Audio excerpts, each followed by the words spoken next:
nombre de aquellos a los que se les ha negado el derecho a la vida y la dignidad humana.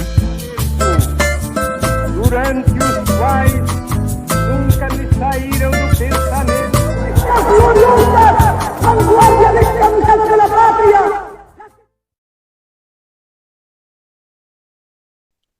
Bueno, primero que todo, vale aclarar que no soy ni politólogo ni historiador, pero ante todo soy un colombiano que, bueno, le gusta estar, como conocer de la historia de nuestro país, que le gusta estar informado, y con base como en lo que últimamente, se ha visto últimamente, bueno, actualmente estamos bajo un gobierno de derecha, básicamente, que bueno, que tiene toda una trayectoria política bastante turbia, bastante densa, que bueno, que viene desde mucho antes.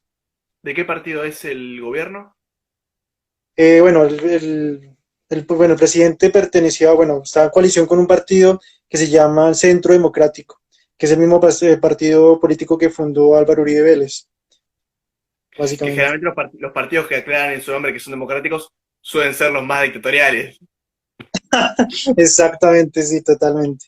Ahorita está toda esta polémica de, bueno, no sé si supiste, y para los oyentes, que bueno, ahorita Álvaro Uribe Vélez tiene orden de arresto domiciliaria porque bueno, la Corte Suprema de Justicia tiene serias dudas sobre un proceso que se venía llevando a cabo contra él por compra de testigos, por manipulación de un juicio que se está realizando contra un senador de nuestro país. Entonces, la Corte encontró pruebas que evidencian que él puede, digamos, manipular como esta investigación, ¿no? Y como el desarrollo de este juicio.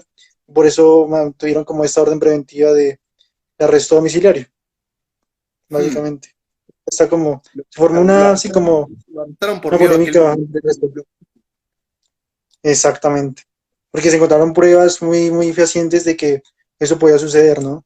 Y que parece que en efecto él compró testigos y manipuló ese proceso judicial, básicamente, para su beneficio.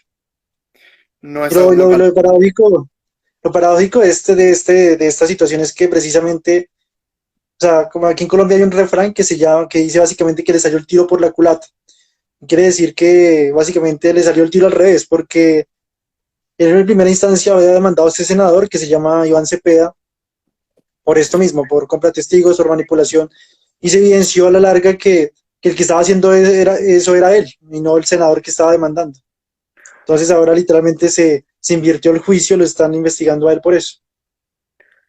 ¿Sabes qué? No es, o sea, es algo bastante parecido a lo que pasa acá. Acá tenemos también un poder judicial que responde bastante a los partidos políticos.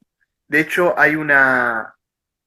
que se hizo incluso una ley para que se hacía lo siguiente, mira, como querían encarcelar a diferentes personas, pero lo que más querían, más que encarcelar, era que alguien acusara a la opositora Cristina Kirchner en su momento de haber cometido delitos. Todos querían que la acusaran a ella, que la acusaran a ella.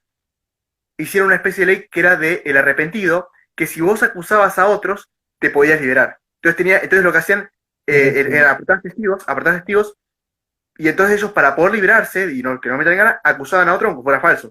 Y así lograron meter en gana a un montón de gente. Así que acá pasa algo bastante parecido. Tremendo, tremendo, ¿no?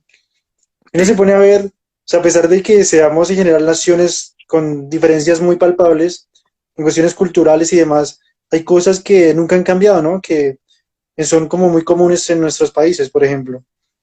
Sí, en diferentes hechos históricos, como en diferentes instancias culturales, políticas que hemos atravesado a lo largo de nuestra historia. Entonces, por ejemplo, que ya discutíamos con Pato acerca de la política latinoamericana en el siglo XX. Le comentaba que de hecho en el siglo XX había un caudillo que se llamaba Jorge Eliezer Gaitán. Y básicamente él era el representante ideal de las masas, del pueblo como tal. Y aunque, bueno, siempre se le acusó de ser un marxista, comunista, no, o sea, él en el fondo sí tenía un discurso socialista, pero siempre uno ve sus discursos, los oye, y siempre hace una crítica muy sagaz contra la oligarquía.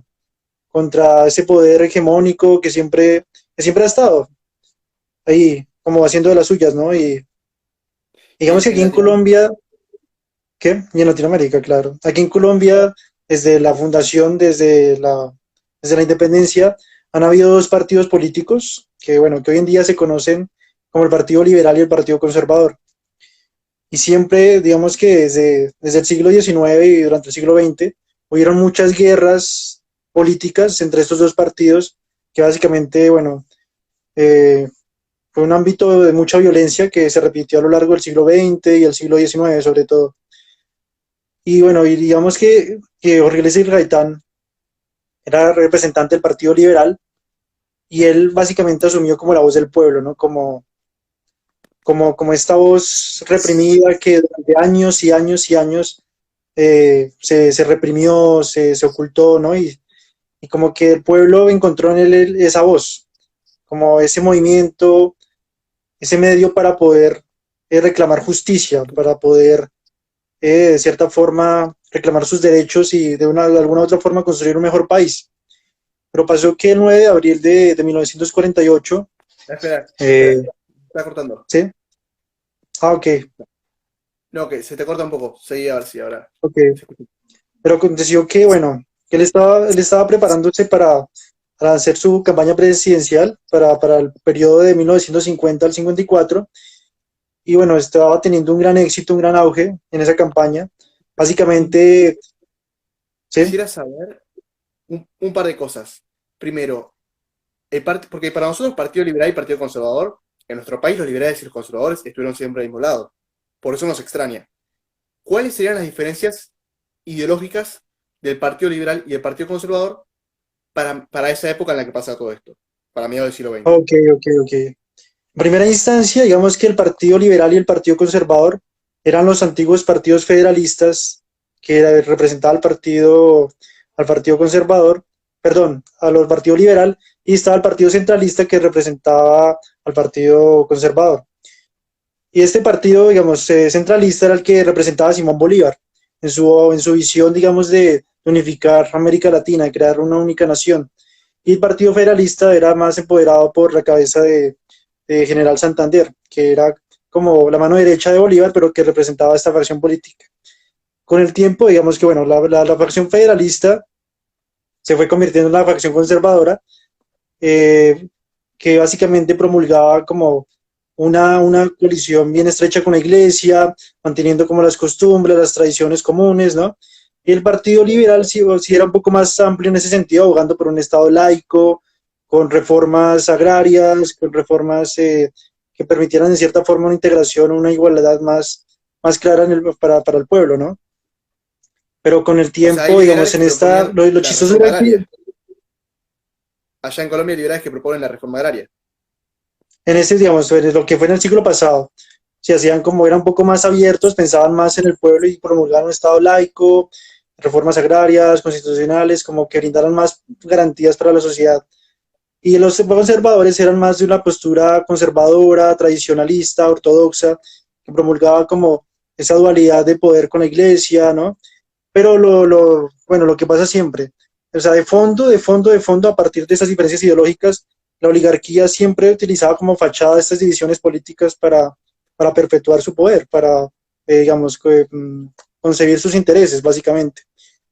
Y digamos que eso se evidenció mucho durante el siglo XX, porque siempre hubo una distinción muy clara entre conservadores y liberales, que digamos que eclosionó, que tuvo su punto de ruptura fulminante cuando ocurrió el Bogotazo, que fue el 9 de abril de 1948, cuando asesinaron a Jorge Eliezer Gaitán. Ahí ya como que se evidenció una ruptura total entre conservadores y liberales, que básicamente dio apertura a un periodo llamado la violencia. Pero, o sea, bueno, mucha gente cree que la violencia, el periodo de la violencia se desató a partir del Bogotazo, y no. O sea, digamos que mucho antes de Gaitán, como te decía, ya venía recrudeciéndose como un periodo de muchos rencores, de mucha inconformidad, frustración, a partir de la desigualdad, de la opresión del gobierno. Y cabe resaltar que durante el inicio del siglo XX, durante 30 años aproximadamente, hubo una hegemonía conservadora, del Partido Conservador. Y obviamente aprovecharon esta hegemonía para promulgar leyes que hacían básicamente inhumanas las condiciones laborales, que o sea, muy abiertamente violaban los derechos humanos, que le brindaban a la sociedad en general unas condiciones de vida muy escasas, básicamente. Y a partir de este descontento, de esta frustración y como esta impotencia, Gaitán encabezó esta lista, ¿no? Y a partir de su asesinato, precisamente, como que se detona esa desesperación y esa ruptura política que durante los años posteriores desató este periodo llamado como la violencia, en el que literalmente liberales y conservadores se mataban entre ellos.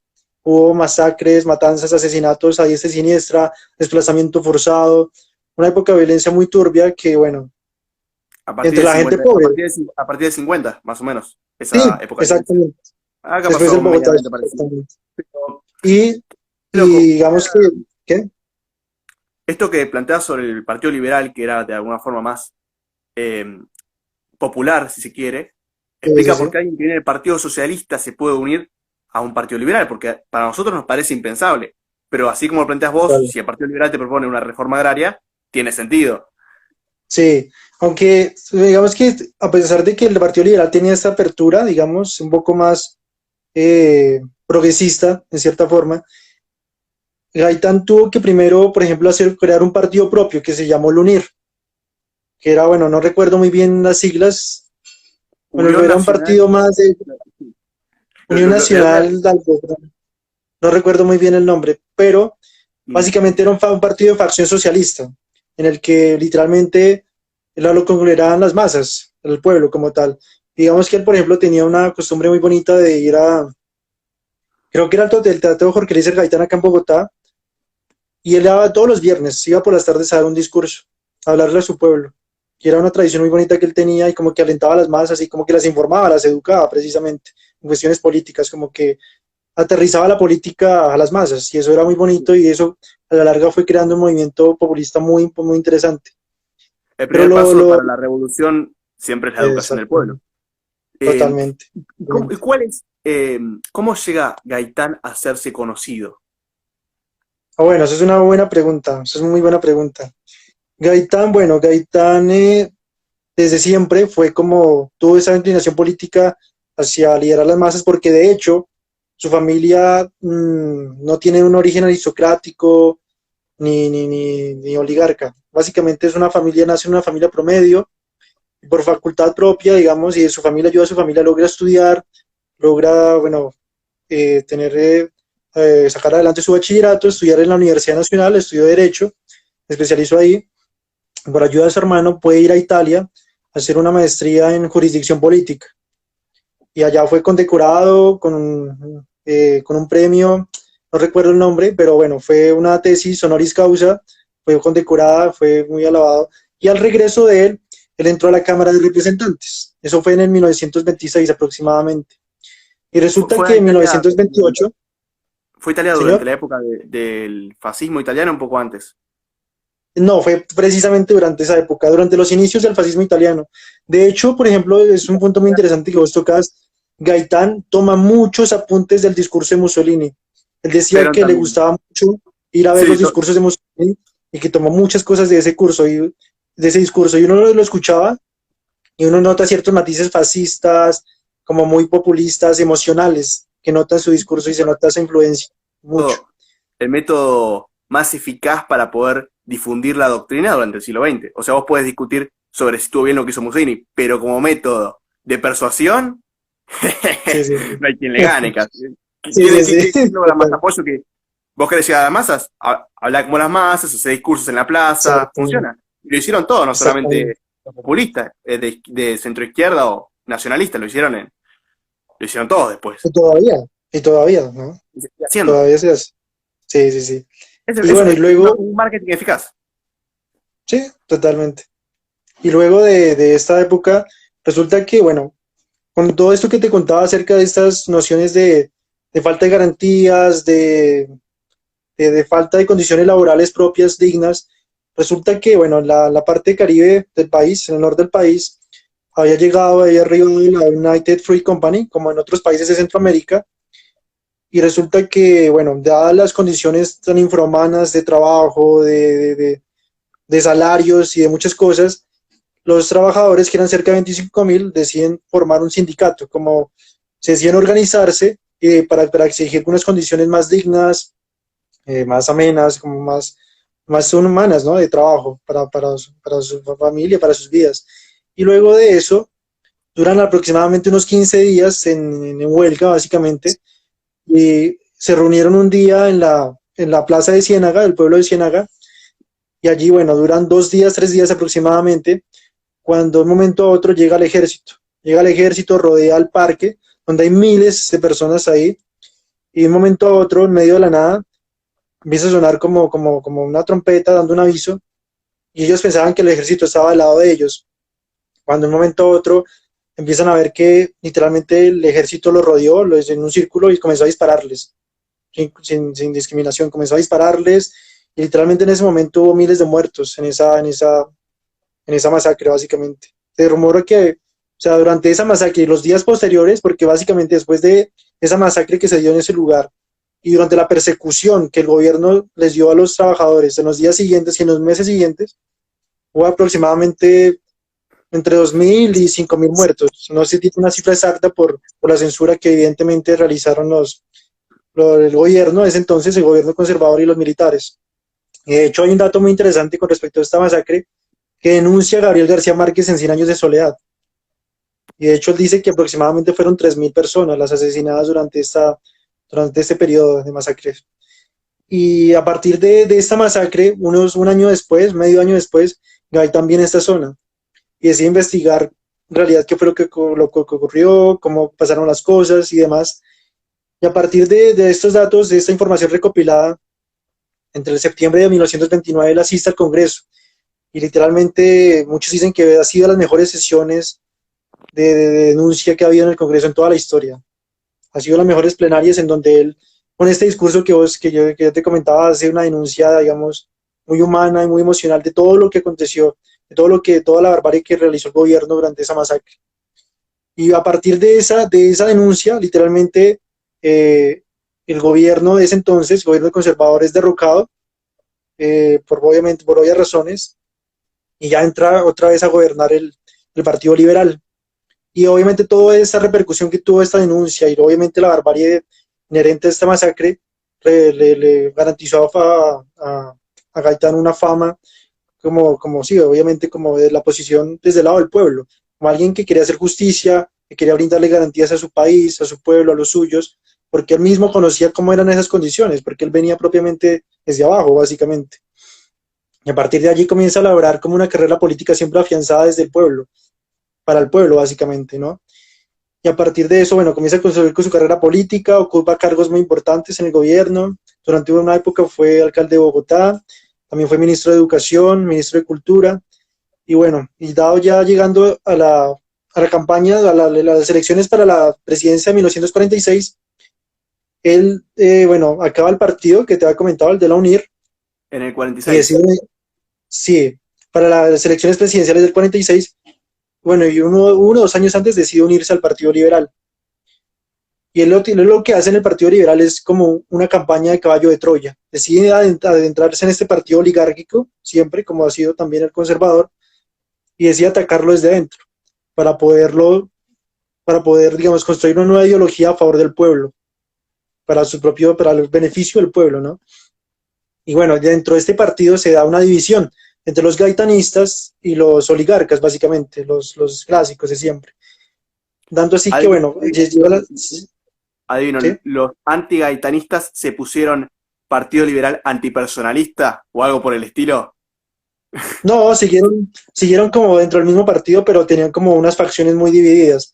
Y para esa campaña presidencial, de hecho, el Partido Liberal, en su versión oficial, clásica, presenta un candidato que fue Gabriel Turbay, y estaba también, pues digamos, Gaitán, como desde la disidencia de este partido, y aparte está un candidato conservador, que bueno, que termina siendo el presidente para esa época, que ahorita no recuerdo el nombre, lo olvidé. Bueno, si se lo recuerdo ahorita, te lo comento, pero bueno, él pierde esas elecciones, pero aprovecha que básicamente, fue un golpe contundente para la oligarquía de este partido, porque a partir de ahí puede dar como ese golpe final a la oligarquía del partido para poder ahora sí como poner al servicio del pueblo al partido, toda su ideología y como hacer una reconstrucción del partido básicamente. Porque ya demostró que es el que más votos tenía adentro del partido. ¿Qué? Porque demostró que era el que más votos tenía adentro del Partido Liberal. Exactamente. Y que gana con eso y que te acompaña. Exactamente. Y durante ese entonces, ese tiempo que después de las elecciones de 1946, gana mucha fuerza y ya asume el liderato como tal del Partido Liberal. Luego de eso, pues se va preparando su carrera política para de cara a la siguiente periodo presidencial. Y él alcanza a postular su candidatura y alcanza a hacer varios discursos o sea, y tiene un poder tremendo sobre el pueblo. O sea, en ese entonces, por ejemplo, a inicios de 1948 y a finales de 1947, a raíz de todo esto que pasó, se empiezan a dar como los primeros, ¿cómo decirlo? Como los primeros incidentes, como detonantes de lo que vendría a ser el periodo de la violencia. Entonces, básicamente pasa que, bueno, o sea, como diferentes personas enemigas como a esta nueva facción del Partido Liberal comienzan a masacrar liberales alrededor del país. Comienzan a darse matanzas alrededor del país de liberales, básicamente. Y él convoca una serie de marchas en Bogotá, una muy conocida, la Marcha del Silencio, que literalmente él convocó a más de 100.000 personas en ese entonces. Bogotá, para que te hagas una idea, tenía en ese entonces 400.000 personas. Entonces, pues así, o sea, fue básicamente el 20% de la población acudió a esa marcha. Y era tal como el fervor que le tenía al pueblo que respetaba todo eso y era muy amado, era muy aclamado como en la sociedad general. Y como con una serie de marchas al inicio de ese año, como protesta, como también como una forma de resistencia frente a esa opresión, frente a esa violencia y frente a esas cosas que estaban pasando alrededor del país. Y bueno, ya a inicios de abril, el 9 de abril de 1948, él, luego de haber estado como en una disputa judicial, llega a su casa, sale a trabajar normalmente y al mediodía o sea, es algo muy anecdótico porque él salía a almorzar y de hecho por la tarde tenía una reunión con Fidel Castro. Se iba a reunir con Fidel Castro, que en ese entonces era un joven comunista que estaba como hasta ahora iniciando su movimiento, ¿no? Precisamente quería reunirse con Gaitán para conocerlo. Y esa misma tarde, y él precisamente cuando iba saliendo de su oficina de abogados, es abordado por un muchacho, no recuerdo ahorita el nombre, pero bueno, este muchacho le básicamente acerca con un revólver y le propina varios tiros.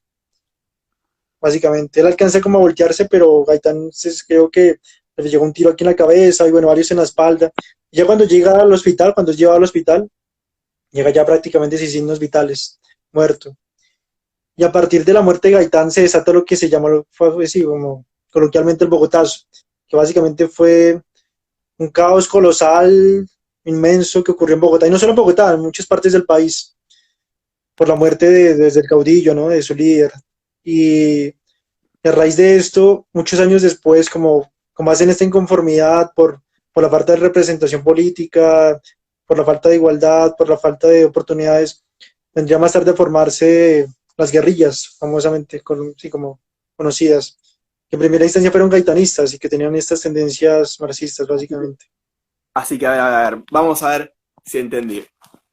Había en Colombia un líder que estaba en cierta medida que había ido a Italia, en cierta medida inspirado por Mussolini para los discursos, sí, que era popular, que defendía los intereses del pueblo, que defendía la justicia social, el bienestar de todos, que luchaba contra la oligarquía y que próximo a ganar las elecciones lo matan, y que además más tarde surgieron guerrillas gaitanistas, por decirlo así, en su nombre. En su nombre, exactamente. Hasta ahora la única diferencia que encuentro con Perón es la cuestión de la cuestión de que él no admitió que sus discursos sean inspirados en Mussolini, aunque tendrían cosas en común, pero sí había Italia y había tenido inspiración había tenido, como casi todos los líderes de aquella época. Y otra cosa que no encuentro en común es la cuestión de que lo hayan matado, pero no lo mataron, llegó al poder. Pero el resto es todo igual, chabón. También acá por Perón también surgieron guerrillas peronistas, todo lo demás igualito. Bueno, no era marxista, ¿no? Pero bueno. Sí, digamos que aquí en Colombia siempre hubo como una fuerte represión a movimientos de izquierda desde siempre. Digamos que Colombia siempre ha sido un país muy inclinado, pues eso es oligarquía, siempre ha sido muy inclinada a favor de derecha, básicamente. Y lo paradójico de todo esto es que en frente a esta división liberal y conservadora, la oligarquía siempre estuvo unida. O sea, es tanto así que creo que aproximadamente 10, 15 años después del asesinato de Gaitán, se decide crear algo denominado como el Frente Nacional. ¿Qué es el Frente Nacional? El Frente Nacional es básicamente una intermitencia en las presidencias o en los gobiernos del país. Lo que hacían era literalmente un periodo se lo ocupaba el Partido Liberal, el otro periodo lo ocupaba el Partido Conservador, y así se iban turnando el país, básicamente. ¿Pactaban para repartirse el tiempo de gobierno? Exactamente. Llegó ese pacto. Como una forma, digamos, como quizás ilusoria, como empapelada de decir hay justicia, hay igualdad, ¿no? Como que estamos en igualdad de condiciones. Y lo chistoso era que pues, desde siempre... ¿Los colombianos votaban eso o simplemente les chupaban un huevo y hacían lo que querían? Porque medio raro eso, que un año esté uno y que otro año esté otro. ¿Cómo era? Es que en ese entonces, pues era el periodo de la violencia, o sea, también, o sea, en gran medida fue tomada esta decisión porque había un caos desorbitante en el país. O sea, digamos, como que los asesinatos estaban desbordados, la violencia estaba desmedida, no había un régimen, el ejército no podía tener suficiente control sobre el país para instaurar orden, para así. Entonces, como una forma de calmar a la gente en general, fue sí, como, bueno, está bien, no podemos ganar unos sobre los otros porque hubo muchas matanzas y digamos, yo tengo historias de familiares míos, abuelos, tíos, ellos cuentan que llegaban a las casas de amigos, de familiares, entraban la gente y porque creían que usted era liberal, y en un pueblo conservador río entraban y lo mataban, y le violaban a la mujer, raptaban a los hijos, o sea, es una vaina tremenda. Eran o sea, un poquito más extremos que acá. Acá eran terribles, pero eso de entrar y llorar a la familia es... O sea, y eso es una minúscula parte de todo lo que aconteció. Y no había un control, no podía establecerse un orden. Y el Frente Nacional también surgió a partir de eso, como una noción para poder calmar al pueblo, para poder estabilizar más el país. Eso era como una noción de orden más clara, una especie porque de la violencia estaba concordancia, desorbitada, básicamente. una especie de concordancia en donde los partidos que estaban pactaban que iban a turnarse el poder de forma abierta. Decían, no va a haber elecciones, vamos a pactar a turnar el poder, algo así. Acá hubo algo así, aunque, bueno, no sé si menos burdo. Se hacía algo llamado fraude patriótico, se justificaba el fraude en nombre de la patria, y los partidos que estaban en esa gilada del fraude eran, bueno, casi todos los partidos que estaban en el poder pactaron para hacer esa cosa, y eso fue justo antes de que venga Perón, era eso, era el país era fraude patriótico, una concordancia que eran los partidos que se pactaban para turnarse en el poder, y hasta que de repente golpe de Estado y empieza el peronismo. Ok, sí, es lo mismo, ¿sabes? Es lo mismo que te decía, o sea, hay como hechos aislados, pero que en esencia son iguales, que pasan como pasó en Latinoamérica a lo largo del siglo XX. Como si fueran diferentes dimensiones paralelas de la misma historia. En una historia Perón es asesinado antes de llegar al poder, en otra llega al poder y muere después, cuando muere a los 70 años. Después a Vargas lo matan cuando está en el poder, o sea, mientras él está gobernando lo matan, siendo presidente de Brasil. O sea, tenés un montón de historias paralelas que son más o menos lo mismo. Sí, exacto, totalmente. Pero bueno, yo no conozco muy bien cómo es la cuestión de Perón, o sea, digamos, para los colombianos que estamos acá, ¿cómo fue como esa insurrección, cómo fue ese golpe de Estado que dio Perón y cómo fue poco a poco llegando Perón o sea, cómo fue el proceso para que Perón pudiera tomarse el Estado, tomarse el país, cómo fue eso? Arranca así, vos tenés en el 30 golpe de Estado a Irigoyen, que era un presidente popular, pero el golpe de Estado se lo dan porque, viste, la crisis del 29 llegó a que es una crisis terrible en Argentina. Accede al poder un tipo que es fascista y las cosas salen terriblemente mal, entonces llama a elecciones. Como ve que pierde contra los radicales, lo que hace es hacer un fraude y hacer que gane las elecciones un liberal. ¿Viste? El liberal de los nuestros que no son como los suyos, nuestros liberales no son de defender al pueblo, sino más bien de hacer lo contrario, ¿no? ¿Qué es lo que hace nuestro gobierno con Justo a la cabeza? ¿Qué es lo que hace? Crean la banca central, que es el que imprime el dinero, y se lo dan a banqueros ingleses, la banca central. los ferrocarriles hacen una ley para que haya un monopolio de transporte inglés. Hay una corporación de transporte de la Ciudad de Buenos Aires, incluso hay historias de los colectiveros que iban a las chapas corriendo, ¿viste? Para salir de Capital, para que no les salga el colectivo, y cuando estaban por salir de Capital, había policías que les disparaban para que no salgan, para poder sacarles y confiscarles el colectivo y dárselos a una corporación inglesa. O sea, era, si vos decís vender el país, esto era regalarlo, es una cosa, pero... Bien. Cuestión que estás en esa situación, 14% de desempleo, pobreza estructural terrible, surgen las villas en los años 30, no hay ninguna política de viviendas, surgen las villas porque los desempleados del campo se van a la ciudad, viven entre chapas, ¿viste? La villa es un lugar siempre bastante marginal, muy indigno, o sea, no es un lugar en el que uno quiere vivir. Son como las favelas brasileñas, ¿viste? Ok. Y la cosa es que en ese contexto, en el que además había fraude y no podías votar, y se justificaba el fraude porque se decía que era patriótico, lo que hace un grupo de oficiales unidos es dar un golpe de Estado. Dentro de este grupo de oficiales, uno de los oficiales es Perón. El poder lo toma Farrell. Bueno, gobierna 1 o 2 años, y Perón, desde el Ministerio de Trabajo, que era un cargo menor, habla a las masas, hace lo que vos decís que hacía Gaitán. Habla con las masas, escucha sus problemas, se los resuelve, escucha sus problemas. Entonces la gente trae un problema, se lo resuelve, hace un discurso y así constantemente. Crece, crece, crece, hasta que un día dice, a ver cuánta gente tengo. Y trae a la Plaza de Mayo y son algo así como 600.000 personas, ¿viste? Dice, ala, todo para escuchar un discurso que voy a decir, tengo gente. ¿Qué pasa? Entonces dicen, se avivan, ¿no? Los oligarcas le dicen, escúchame, Farrell, lo empiezan a presionar las fuerzas militares. No puede ser que este tipo tenga más fuerza que vos, te va a dar vuelta, ¿viste? Para ese momento Perón ya era vicepresidente, ¿viste? Bueno, dice Farrell, lo desvincula, ¿viste? Le pide la renuncia, Perón renuncia.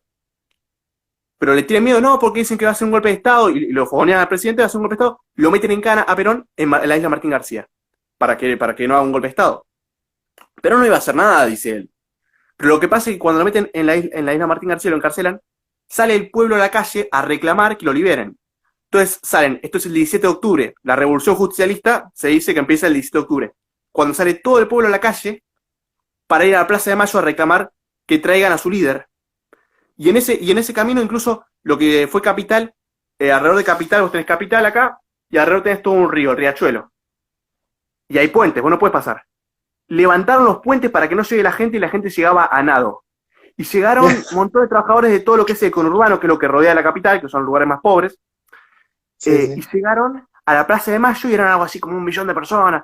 Entonces llaman a Perón y le dicen, ¿cómo estás, general? Bien, gracias por traerme, le dice Perón. Bueno, escúcheme, hable con ellos que me van a prender fuego la casa de gobierno, le dice Farrell. Bueno, Perón va, habla con ellos, los calma, pero le pide primero a Farrell, escúchame, vos no podés aguantar más así. No, ya sé, le dice Farrell. ¿Qué tengo que hacer? Llamá a elecciones, le dice. Bueno, está bien. ¿Para cuándo? Para dentro de 6 meses. Estamos, pactamos. Entonces Perón sale al balcón, le dice a los muchachos, muy bien, muchachos, logramos, muchas gracias por venir, En 6 meses, elecciones. Y así arranca el peronismo. Con esa lucha. El peronismo arranca con esa lucha, con esa resistencia. Se arranca una campaña electoral que dura esos 6 meses. Todos los partidos menos el Partido Laborista, que está con Perón, que es con el que Perón se postula, todos los partidos se unen contra Perón. El comunista, el conservador, el progresista, todos. Lo que habían sido los gobiernos que antes habían estado en la concordancia, todos los partidos se unen contra él. Llega la elección y Perón gana con el 55% de los votos contra el 45% por parte de la Unión Democrática. Que son los mismos que después apoyan el golpe de Estado. Lo de siempre. Y ahí gobierna 9 años. Y en esos 9 años, bueno, hace 8.000 escuelas, triplica el salario de los trabajadores medios, o sea, disminuye la pobreza, hace una casa cada 8 minutos, o sea, un montón de datos que lo que sintetizan es que el chabón hizo una revolución en lo que es la forma de vivir la vida para la gente. Esto lo sintetizan mejor los enemigos de Perón. Perón tenía un enemigo que era el que iba a ser presidente si no se da el golpe de Estado del 42, que es el golpe de Estado del GO, que es el de Perón. Si no se da ese golpe de Estado, el presidente hubiera sido Patrón Costas. Patrón Costas, eligió a dedo, ¿no? Por el orden, digamos, por el fraude patriótico. es un hombre que dice, un gran estanciero de Salta, que dice, yo con Perón no tengo problemas por la plata, no me jode, porque yo, como era un oligarca, no perdí plata con él, gané más incluso. Lo que me molesta es que desde que llegó Perón al poder, el peón rural ya no me pide, me reclama, mirándome a los ojos. O sea, los peones rurales que antes iban así, cabeza gacha, a decirle, che, patrón, por favor, deme un poco más que no me alcanza para vivir, empezaron a ir a reclamarle que le diera buenas condiciones de trabajo y de vida. Perón creó derechos para los peones rurales con el Estatuto del Peón Rural, y eso realmente le molestó mucho. Por esa razón es que después se da el golpe de Estado. Porque hizo una revolución en la conciencia, porque logró que los trabajadores, como los peones rurales, tengan conciencia de sus derechos. Por esa razón se lo dio tanto. Es una de las principales razones. Esa es la revolución justicialista. Una revolución de las conciencias y una revolución material en la forma de vivir de la gente. Eso es básicamente peronismo, sintetizado así nomás. Pero sí, tengo entendido que, o sea, que Perón ocupó solo durante 2 periodos, ¿no? ¿Cómo fue esa retoma ahí? Un quilombo, bueno, porque el gobierno de Perón dura 6 años, va a elecciones, gana de nuevo, dura 3 años y le dan un golpe de Estado en el 55. Pero él gana 3 elecciones, porque estuvo 17 años en Madrid, en España, liderando la resistencia peronista. Estas guerrillas que allá surgieron, acá surgieron, pero lideradas por Perón desde el exilio. Y Perón desde el exilio les decía, muchachos ataquen, muchachos cálmense, no ataquen ahora porque los van a masacrar, ahora están débiles, ataquen de nuevo, o sea, liderando, haciendo.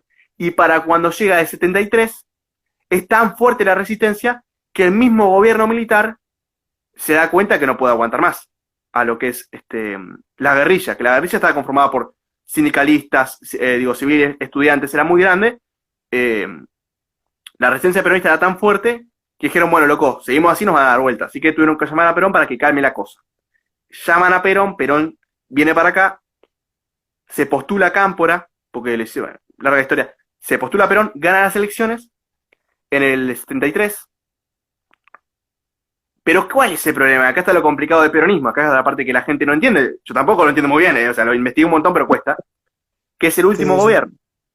Porque para cuando vuelve, la imagen que tiene el pueblo de Perón es muy diferente para cada parte del movimiento. Vos tenías dentro del peronismo, ya en el primer gobierno tenías la izquierda, tenías gente comunista, como John William Cook, dentro del peronismo, fascistas, también dentro del gobierno, ultranacionalistas, o sea, tenías de la derecha a la izquierda.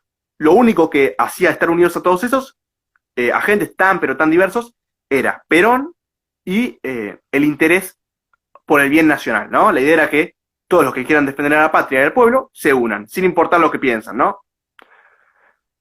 Cuando él se va al exterior, ¿qué dicen los nacionalistas? No, Perón es un nacionalista, es de los nuestros, un nacionalista que los quiere matar a ustedes. Y los comunistas dicen, no, pero si es un líder revolucionario guerrillero, ¿viste? Como que no es tan así, no es tan simplificado, pero a grandes rasgos está esa imagen, ¿viste? Cada uno tiene, unos lo miran más como un Mao, otros lo miran más como un Franco, qué sé yo, no como un Franco, pero otra cosa, ¿no?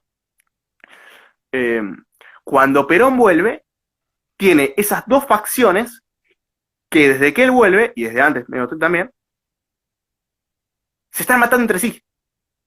Y ahí es cuando, digamos, tenés grupos de ultraderecha y de ultraizquierda dentro del peronismo que se hacen atentados, o sea, se empieza a convertir todo en una espiral de violencia política. Antes de que él llegue, él dice que llega para pacificar el país, por esa razón lo llaman, porque el país estaba hecho una bola de fuego. En ese año de gobierno logra un montón de cosas, pero no consigue, aunque se los pide, que el peronismo de izquierda entregue las armas, y el peronismo de derecha tampoco. O sea, el peronismo de derecha también sigue haciendo sus mañas, ¿no? Pasaron cosas terribles, la masacre de Seiza, el asesinato de Rucci. Masacre de Seiza lo hace la derecha peronista. Desde el balcón, donde Perón iba a pararse, masacran gente de izquierda. Y después se adjudica a Montoneros el asesinato de un dirigente sindical de la derecha, que es Rucci. O sea, de hecho Perón dijo, esta frase de Perón, yo no me quiero meter en esto, yo voy a gobernar, ustedes mátense entre ustedes. El chabón dijo, bueno, yo no puedo seguir metiendo en esta porque me van a terminar matando a mí, yo voy a gobernar lo mejor que pueda. Al principio hizo un pacto nacional para unir a todos, y todos pactaron, pero después nadie cumplió con el pacto. O sea, el pacto era, entre otras cosas, que entreguen las armas, pero no entregaron. O sea, muy complicado eso. Era tan difícil que cuando él muere, que es un solo año de gobierno, no tuvo mucho tiempo para pacificar, tuvo un año de gobierno, muere. A partir de su muerte, la AAA empieza a funcionar, que es la Alianza Anticomunista Argentina, porque queda en el poder Isabel Perón, que era la pareja de Perón. ¿Por qué Perón deja a Isabel de vicepresidenta? Porque Isabel no es ni de izquierda ni de derecha. O sea, la izquierda no va a decir que es mía, y la derecha tampoco. No se van a enojar. Entonces, por eso pone a Isabel. Porque si pone a otra persona, si pone a alguien que parece de izquierda, los de derecha se enojan. Y viceversa. Cuando muere Perón, queda Isabel. Isabel, que tenía no entendía mucho, o sea, entendía, pero era, digamos, era ajena al país, o sea, era una situación muy difícil de manejar. Muy difícil de manejar. Claro. Y ella se alía con la derecha peronista, con López Rega. Y ahí surge lo que es la AAA, que mata 1000 opositores en un año. Digamos, y esto con Isabel a la cabeza. Y así sigue este gobierno de Isabel, con esa masacre. Saca al ministro de Economía, que era comunista, el ministro de Economía del Partido Comunista, era Gelbard. Pone un tipo que es Celestino Rodrigo. Él hace el Rodrigazo, que bueno, hace mierda todo, es un desastre. Además tenía la crisis del petróleo, que hace que en todo el país haya una enorme inflación, en todo el país y en todos los países del mundo. Tipo, toda esa tormenta perfecta, y esa espiral de violencia política, facilita, digamos que con un gobierno débil, con un movimiento peronista que está dividido y se pelea entre sí y no sabe qué hacer, porque no tiene un líder, digamos, no sabe por qué, porque los montoneros, la izquierda no va a apoyar a Isabel. La derecha sí, pero tenés ya la mitad del movimiento que no quiere. Después tenés que las cosas económicamente se están poniendo complicadas, o sea, y eso facilita que haya un golpe de Estado, y ahí a Isabel la encierran, la meten en cana a los milicos, la tienen como presa política, acceden al poder, y ahí termina el peronismo de esa etapa. Después resurge de forma, bueno, que va en contra de sus propios principios, porque viene el peronismo que va a hacer todo lo contrario de lo que hizo Perón, que es Menem, que destruye todo lo que hizo Perón, un montón de cosas, las destruye. Y bueno, después resurge con Néstor y Cristina, que es más parecido al peronismo original. Bueno, en fin, esa es básicamente la historia del peronismo, resumida así nomás. Ok. Me hace acordar que algo así pasó en el Bogotazo, o sea, cuando ocurrió el Bogotazo, digamos que no se pudo dar la revolución como tal, porque, o sea, tras la muerte del caudillo, no había nadie que pudiera canalizar ese poder, esa soberbia, esa desesperación del pueblo, y lo pudiera canalizar en un golpe de Estado. No había un líder, no había alguien que pudiera liderar, como canalizar esa fuerza. Y eso hizo que, bueno, que básicamente se mataran todos entre todos acá, tanto gobierno, ejército. Y lo chistoso es una anécdota que vi en un documental que decían varios testigos de ese día, era que el clero, la iglesia, literalmente ellos decían que los sacerdotes se paraban estaban en las torres de las iglesias, parados con revólveres, con escopetas y les disparaban al pueblo. O sea, así de caótico fue ese día del Bogotazo que claro, hasta los mismos, ¿qué? Acá cuando dan el golpe del 55, que bombardean la Plaza de Mayo, ¿te acordás que dije que Inglaterra tenía todos los trenes, el agua, el gas? Perón nacionaliza todo eso, se los compra. Por eso también están bien peleados con Perón. El golpe de Estado del 55, tenés los buques ingleses apuntando a Buenos Aires, buques ingleses que te apuntan a la ciudad, que te amenazan con reventar la ciudad a bombardear. Bueno, le hacen y el bombardeo de la Plaza de Mayo, que es hecho por un avión, el avión que bombardea Plaza de Mayo tiene escrita una B y un símbolo de Cristo, ¿viste? La cruz, que significa Cristo vence.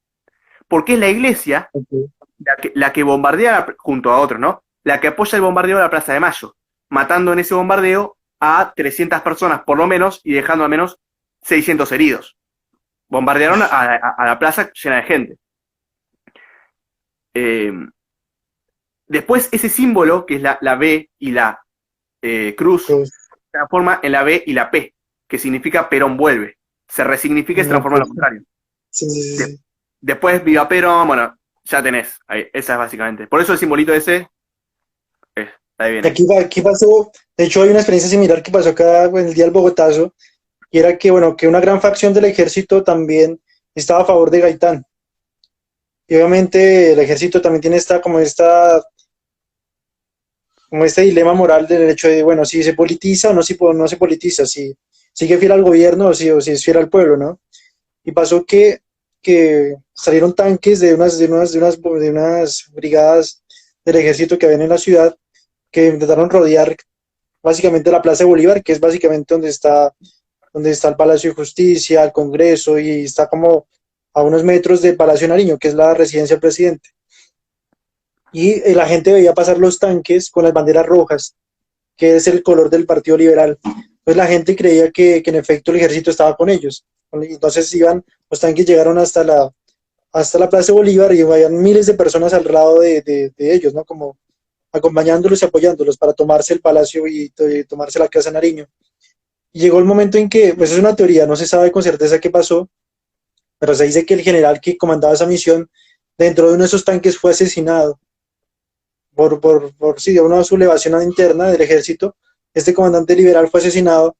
Entonces quien lo reemplazó, quien hizo ese motín, era un comandante conservador, básicamente. Y este comandante conservador, aprovechando que la gente estaba confiada y que pensaban que el ejército estaba de su lado, cogió los tanques de guerra y comenzó a dispararles alrededor a toda la gente. Y literalmente también fue una matazón de cientos de personas ahí en la Plaza Bolívar a manos de los tanques del ejército, por ejemplo. Y eso también en gran medida... ¿Qué? Perdón, iba a decir que su versión es como una especie 4 veces más sangrienta que una oligarquía 4 veces menos tolerante. La nuestra se aguantó a Perón, dijo, bueno, qué paja, tengo que aguantarme a Perón. La suya dijo, ¿pa' qué? ¡Pum! Tiro. Le chupo huevos. Sí, Son re... Sí, exactamente. Son 10 veces peores que pasó acá. Sí, sí, sí. Es una cuestión que tuvo muchas repercusiones y, o sea, a pesar de que para muchos oligarcas, o sea, para mucha de la gente que tenía el poder en ese momento, en el corto plazo valió más la pena hacer ese tipo, o sea, como llevar a cabo ese asesinato de Jorge Eliezer Gaitán. A largo plazo se dieron cuenta que el efecto fue mucho peor, porque o sea, como que el asesinato de Jorge Eliezer Gaitán, en cierta forma, fue el detonante de una bomba que venía produciéndose desde hace mucho tiempo, que venía cocinándose desde hace mucho tiempo, y que con el asesinato de él produjo una hecatombe política, social en el país, que o sea, que aún salpica nuestros días, básicamente, que aún sigue muy vigente. Hoy, yo tengo entendido, ¿vos sabés cuántos dirigentes jóvenes fueron asesinados en el último año, en los últimos años en Colombia? Tengo entendido un número muy alto, ¿vos sabés? ¿Pero de qué? ¿De líderes sociales? Eso. Bueno, este año, si mal no estoy, la cifra ya va alrededor como de 150, 200, si no estoy mal. 150 o 200 líderes sociales asesinados en medio año. Dios, Mira, yo el año pasado creo el año pasado fueron como 900 personas también. Sí, exactamente. Fue alrededor de, sí, como entre 800, 600 líderes asesinados, básicamente. Y son asesinados. Bueno, es que hay una cuestión muy densa acá en Colombia, y es que aún siguen muy en auge la cuestión del narcotráfico. Y muchos de esos líderes son asesinados por bandas delincuenciales dedicadas al narcotráfico. Porque esos líderes se oponen a que, pues, en sus zonas, en sus sectores, allá siga como en auge este negocio. Se oponen a eso, pues en busca de otras oportunidades y como de salirse de ese flagelo. Y muchos son asesinados como para intentar silenciar esas voces y que siga pregonando y que siga en auge la cuestión del narcotráfico, y también cuestiones ambientales, que digamos aquí en Colombia, ahorita en este momento es un tema muy delicado, porque muchos proyectos que quiere traer a multinacionales, a grandes monopolios para explotar, sí, como productos y materias primas, básicamente, pero... Exacto, algo así como una Unit Free Company de 2.0, y quieren explotar recursos en páramos, en lugares con una gran diversidad biológica que pues deben salvarse, deben protegerse, ¿no? Y obviamente hay una gran monopolio de intereses superpuestos en estos entornos, y los líderes sociales que obviamente que defienden estos lugares, que quieren salvaguardar estas selvas, estos tesoros naturales, pues muchas veces son asesinados, pero también por dirigentes del gobierno, por grandes empresarios, bueno, También muchas dirigentes cosas. del gobierno, o sea, además de que todo esto, seguramente digo, si el gobierno no hace nada al respecto es porque lo avala de alguna forma. Exactamente. Pero además de eso, hay incluso dirigentes que son asesinados por gobernantes. O sea, son directamente asesinados por el Estado.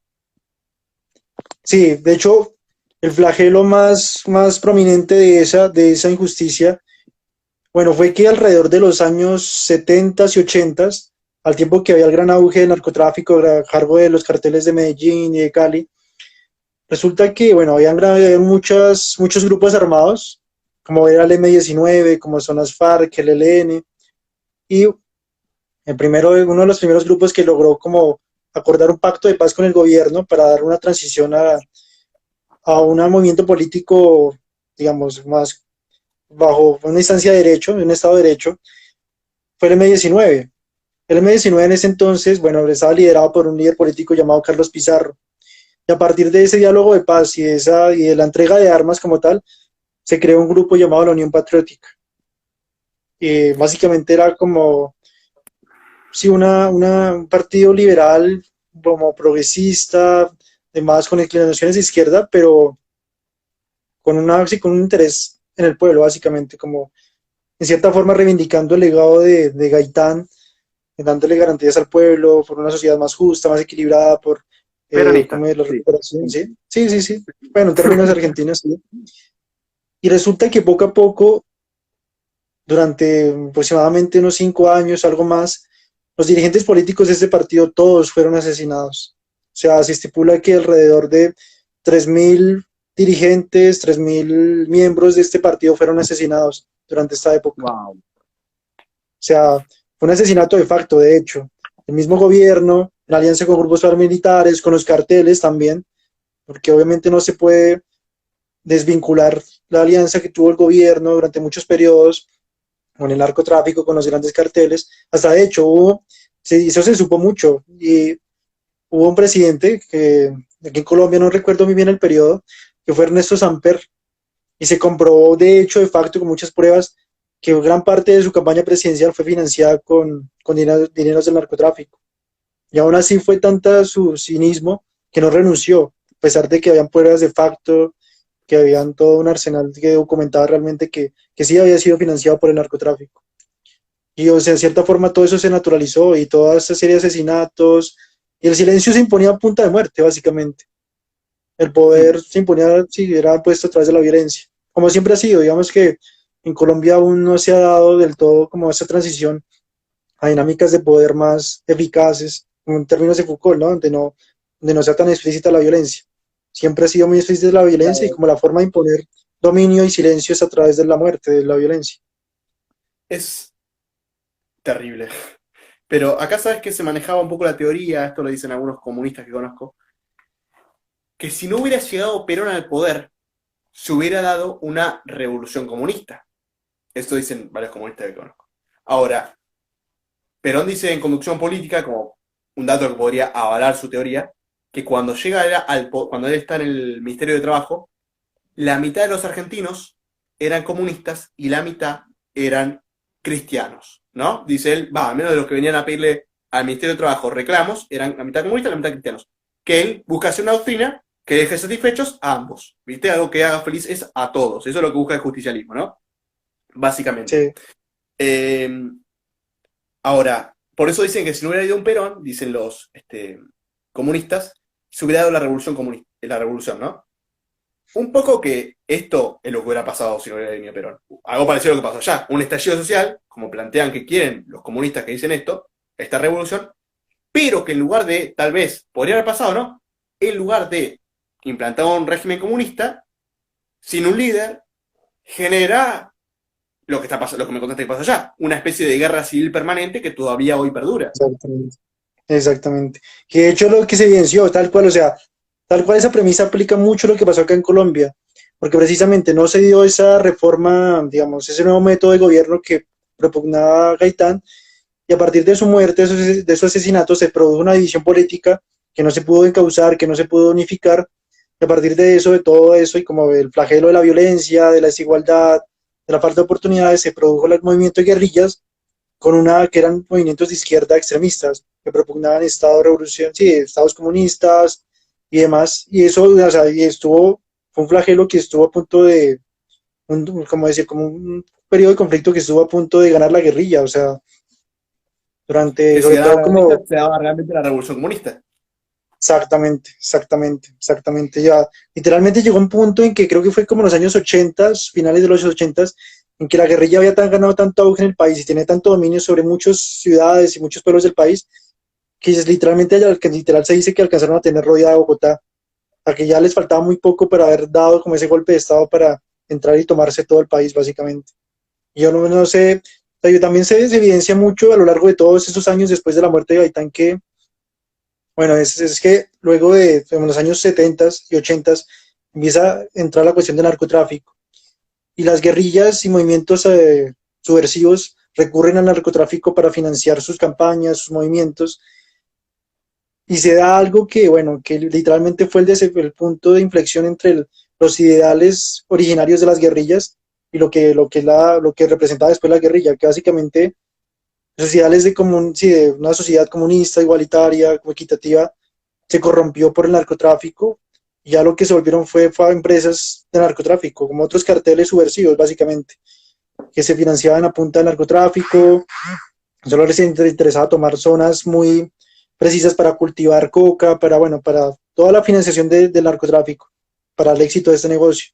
Y mucha de esa guerra también repercutió en la cuestión de como este flagelo que trajo el narcotráfico, porque eran los carteles enfrentados con la guerrilla con los carteles, y obviamente siempre el que paga en medio era pues, la sociedad civil, ¿no? Hubo en medio muchos muertos, gente inocente, allá en pueblos en que acusaba a la gente, bueno, entonces le decía a la gente, no, usted es guerrillero, le decía a la gente, no, pero yo no soy guerrillero, y le decía al ejército, no, pero usted es soldado, le decía la guerrilla a la misma persona, y entonces como que, o sea, era tanta como ¿cómo decir? Como el sesgo y como el Paranoia, odio de una ambos especie frentes, una de paranoia, exactamente, tu pueblo son todos exacto, enemigos. Hay y resultaba una. matando a la gente por meras sospechas, por meros, sí, como rumores, chismes, y por Sí, un mero chisme podían llegar a matar a alguien, básicamente. acá pasó algo más, algo similar pasó en el sentido de que en los 70, cuando se desaparecía a una persona, lo que decía una parte de la sociedad civil era algo habrá hecho. Desapareció, ¿qué pasó? Lo desaparecieron los militares. Algo habrá hecho. Habrá sido un Sí, sí, sí. guerrillero como los montoneros, como el ERP, en fin. Por meterse en política.